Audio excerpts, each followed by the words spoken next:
2006 থেকে 2008 সাল পর্যন্ত ডিজিএফআই এ কর্মরত ছিলেন আফজাল নাসের।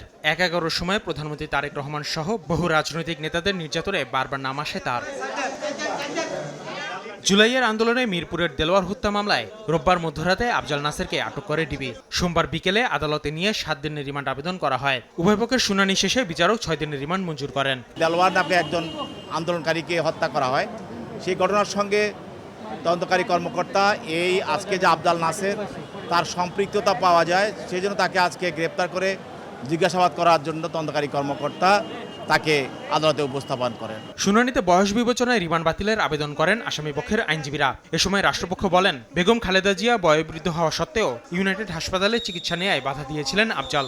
দেশনেত্রী বেগম খালেদা জিয়া তিনি অনুরূপায় হয়ে ইউনাইটেড হসপিটালে চিকিৎসা নেওয়ার জন্য তাকে নেওয়া হয়েছিল, কিন্তু এই আফজাল নাসের ইউনাইটেড গ্রুপের প্রশাসনিক কর্মকর্তা থাকার কারণে তার ক্ষমতা ব্যবহার করে তাকে ইউনাইটেড হসপিটালেও চিকিৎসা নিতে দেয় নাই। এ পর্যন্ত ১/১১ কুশীলব ৩ সেনা কর্মকর্তাকে গ্রেফতার করেছে আইনশৃঙ্খলা বাহিনী। আসিফ মোহাম্মদ সিয়াম, সময় সংবাদ, ঢাকা।